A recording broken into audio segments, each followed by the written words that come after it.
Madam ఖచ్చితంగా నాదెండ్ల మనోహర్ గారు ఎవరైతే పౌర సరఫరాల శాఖ మంత్రి ఉన్నారో ఖచ్చితంగా పవన్ కళ్యాణ్ గారు కానీ చంద్రబాబు నాయుడు గారు కానీ వారి తాలూకా సలహాలు కానీ సూచనలు కానీ ఎప్పటికప్పుడు తీసుకొని పూర్తిగా ఆయనకి ఒక మంత్రిత్వ శాఖ ఏదైతే ఉందో సివిల్ సప్లై దాని మీద పూర్తి పట్టుంది మేడం. ఎప్పటికప్పుడు ఎక్కడికక్కడ డిపోల దగ్గర కానీ గొడవల దగ్గర కానీ వెళ్ళి చెకింగ్లు జరుగుతున్నాయి. ఎక్కడికక్కడ దొరుకుతున్న పీడిఎస్ రైస్ ఏదైనా మోసం జరిగినా ఏదైనా స్కామ్ జరిగినా అక్కడికక్కడే సీజ్ చేస్తున్నారు, పీడీ యాక్ట్ పెడుతున్నారు.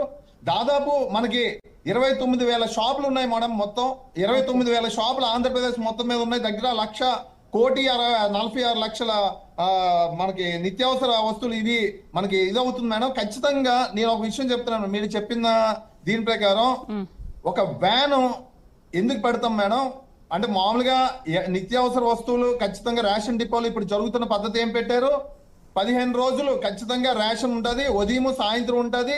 అదే వృద్ధులు ఎవరు ఉంటారో వాళ్ళకి దాదాపు 65 సంవత్సరాలు దాటిన వృద్ధులకు కానీ వికలాంగులకు కానీ ఇంటి వద్దకే పంపించి వాళ్ళకి రేషన్ ఇవ్వడం జరుగుతుంది. ఇంటి వద్దకంటే మళ్ళా వ్యాన్ ఎక్కడో పెట్టి ఇవ్వడం కాదు మేడం, డైరెక్ట్ ఇంటికి వెళ్ళి ఇస్తున్నారు.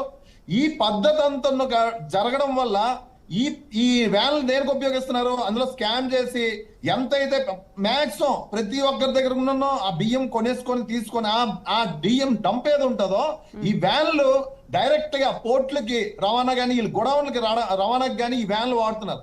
ఈ వ్యాన్లు వీళ్ళకి ఇది కాకుండా వీళ్ళు సొంతగా ఏవైనా పనులు ఉంటే ఆ పనులకి వీళ్ళు వ్యాన్లు వాడుకుంటున్నారు.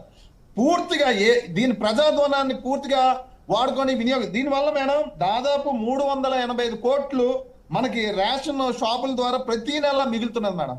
ఈ వ్యాన్లు తగ్గించడం వల్ల వ్యాన్లు తీయడం వల్ల 365 కోట్ల రూపాయలు మనకు మిగులుతుంది.